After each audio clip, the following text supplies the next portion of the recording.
भारत ने 4 देशों के यूरोपीय समूह EFTA यानी यूरोपियन फ्री ट्रेड एसोसिएशन के साथ 10 मार्च 2024 को एक मुक्त व्यापार समझौता यानी फ्री ट्रेड एग्रीमेंट पर हस्ताक्षर कर दिए हैं। तो इस $100 बिलियन पैक्ट के रिजल्ट के तौर पर इंडियंस के लिए इंडिया के अंदर कहा जा रहा है 1 मिलियन जॉब्स क्रिएट होंगी।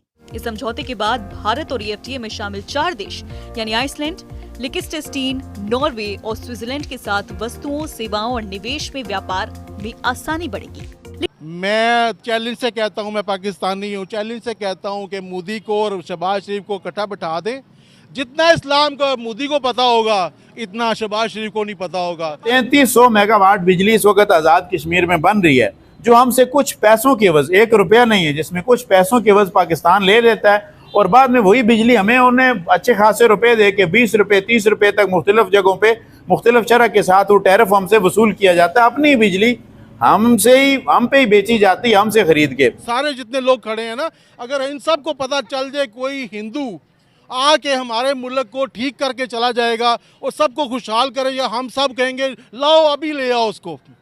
मुझे ऐसे भी याद है कि एक दफ़ा हमारा एक दोस्त था, तो वो रूममेट थे, तो उसका एक रूममेट जो था उसने रोज़ा नहीं रखा, वो खा रहा था, तो दूसरे रूममेट ने ये नहीं महसूस किया कि इसको मैं उसकी उसकी उसकी मुश्किल को समझूं कि वो नहीं रख सकता या वो नहीं रखना चाहता या उसकी ज़ाती मर्ज़ी है, तो उसने उससे बोलना छोड़ दिया और कहा कि तुम मेरे सामने खाया मत करो।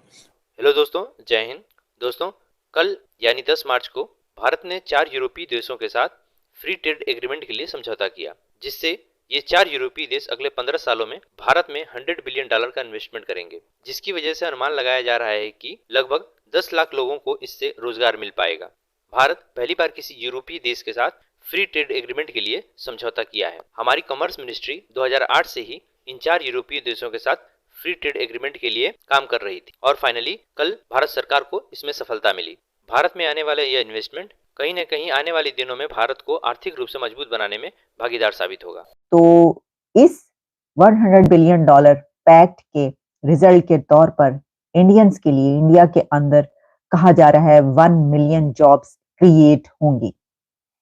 तो एक तो सबसे बड़ा फायदा मैंने आपको ये बताया कि इसके रिजल्ट के तौर पर क्या है, लेकिन जैसा मैंने कहा कि फार्मास्यूटिकल से लेकर और इंडिया की ट्रेड में रेलवेज तक, हाईवेज तक और वहां के फूड आइटम्स तक, फूड मार्केट तक, वो कौन सा डिपार्टमेंट नहीं है जिसमें इस ट्रेड पैक्ट के बाद ग्रोथ होगी।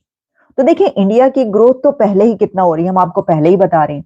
हर चीज में उनकी जो है वो जिस तरीके से ऊपर जा रही है वो ग्रोथ सबको नजर आ रही है। लेकिन ये जो $100 बिलियन का पैक्ट है, इसके बाद उनके कंट्री के तमाम जो डिपार्टमेंट्स हैं उसमें मतलब बेशुमार बहुत सारे ऐसे डिपार्टमेंट्स हैं जिसमें ये तरक्की होगी अब उनकी।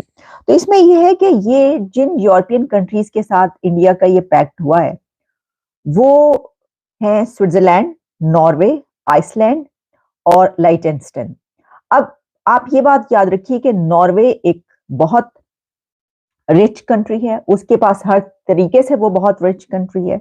इसी तरीके से जो स्विट्जरलैंड है उसके तो इंडिया के साथ रिलेशंस बहुत अरसे से बहुत कमाल के हैं, पहले भी इन कंट्रीज के साथ इंडिया के रिलेशंस चलते रहते हैं।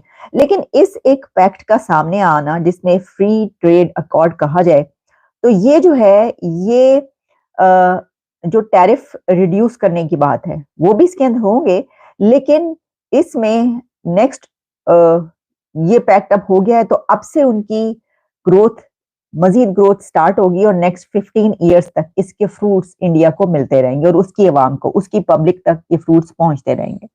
अच्छा जी, उसके बाद ये है कि ये जो मेंबर कंट्रीज हैं और इसको EFTA ये 21 rounds of talks over 16 years हुए हैं। यानी आप ये ना समझिए कि ये जो इंडिया ने ये बैठे बिठाई ये कर लिया, नहीं, over 16 years 21 round of talks हुए हैं ये पैक्ट करने पे। तो जो उनके मिनिस्टर हैं पीयूष गोयल, उनकी तरफ से इसकी सारी डिटेल सामने आई। उन्होंने बताया कि जनाब ये हुआ है और किस तरीके से हमने इसके ऊपर कितने टॉक्स की हैं, कितने राउंड्स किए हैं।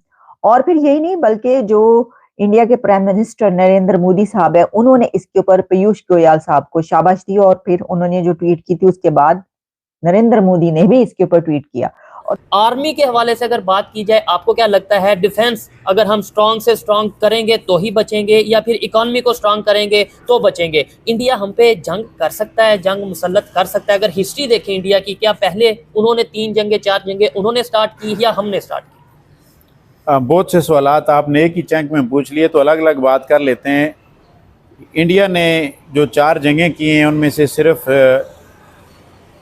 1962 की जंग ऐसी है जो चाइना के साथ थी, ये वाहिद जंग है जिसमें इंडिया ने पहल की थी। बाकी जो 4 जंगें हुई हैं तो उसमें पाकिस्तान ने पहल की थी। अच्छा। ये एक तारीखी हकीकत है, चाहे वो 65 वाली हो तो ऑपरेशन जिब्राल्टर शुरू किया गया जिसका जवाब लाहौर से आया, और जो मुक्ति बानी वालों ने उन्हें दरख्वास्त दी थी तो इंडिया 71 में आन पहुँचा। तो 99 में भी कुछ ऐसे लोग गए थे, पहले कहा गया मुजाहिदीन है, बाद में कहा गया नहीं जी आर्मी है। जब लाशें आने लगी तो मेरे इलाके के लोग मरे थे। अच्छा। तो इसलिए मुझे पता है कि जिस तरह माचिस की तीलियां रखी होती इस तरह उनकी लाशें रख के लाई गई थी जो कारगिल में लोग शहीद हुए हैं। ठीक सर, क्या कहना चाहेंगे अगर कश्मीर की बात करते हैं? कश्मीर में पाकिस्तान का क्या इंटरेस्ट है, कश्मीर में चाइना का क्या इंटरेस्ट है और यूएस का क्या इंटरेस्ट है, और पाकिस्तान की पॉलिटिक्स में ओवरऑल इंटरनेशनल लेवल पे जो कंपनीज कह लें या इंटरनेशनल लेवल पे पावरफुल अदारे कह लें, उनका क्या रोल है? यूएस हो, CIA हो, चाइना हो या फिर पाकिस्तान? कश्मीर के लिए कहा यह जाता है, जो कायद आज़म के साथ मंसूब किया गया 1978 में ला के, कि जी कायद आज़म ने फरमाया था कि कश्मीर पाकिस्तान की शरह है। उनको तो अपनी ज़िंदगी में ये कहने की फुर्सत कभी नहीं मिली, ना वो कह सके थे, लेकिन 1978 में ला के ये चीज़ उनके नाम से मंसूब की गई। मुझे ये कहने दीजिए कि ये किसी की शरह नहीं है, ये बुनियादी तौर पर पाकिस्तान की खुराक की नाली है। कश्मीर इनका इंटरनेशनल धंधा है, इसके ज़रिए से कमाया जा रहा है और इसके ज़रिए से खाया जा रहा है। इसके ज़रिए से दिफा के नाम पे गरीब के मुंह से नवाला छीना जा रहा है। अच्छा। कश्मीर को किसी भी बैरूनी ख़तरे की ज़रूरत नहीं है। कश्मीर सदियों से मौजूद और ये ऐसे रहेगा, ये हमारी। और मैं कश्मीर की बात नहीं करता, मैं अपनी मुकम्मल रियासत की बात करता हूँ। रियासत जम्मू और कश्मीर व अक्साई तिब्बत, हाँ, ये सारे इस रियासत का हिस्सा हैं और इस पर 3 ममालिक काबिज़ हैं। गोरा, आज गोरे के पीछे क्यों भाग रहे हो? आज बरतानिया क्यों जा रहे हो? आज ये कह रहे जी माए कहती हैं बाहर चले जा, क्यों जा रहे हैं? कि उनकी गुड गवर्नेंस अच्छी है ना। अगर आज भी ये हालात पैदा, देखें वज़ीर ख़जाना हमने पिछली हुकूमत में 3-4 दफ़ा चेंज किया, क्यों? कि हमारी मीशत ठीक कर दे। इनका तो बस इनके अगर हमें आज इन सारे जितने लोग खड़े हैं ना, अगर इन सब को पता चल जाए कोई हिंदू आके हमारे मुल्क को ठीक करके चला जाएगा और सबको खुशहाल करेगा, हम सब कहेंगे लाओ अभी ले आओ उसको। गुड गवर्नेंस की ज़रूरत है, वो मौलवी नहीं मानेंगे किसी सूरत में। मगर हमें गुड गवर्नेंस की ज़रूरत है, चाहे वो कोई मुसलमान ही कर दे, चाहे वो कोई हिंदू आके करे, चाहे कोई ईसाई है, चाहे कोई यहूदी है, कोई इंसान का बच्चा है, जो आके इस गुड गवर्नेंस को ठीक करेगा, कोई एक असूल बनाएगा, तभी काम मुल्क की तरक्की करेगा।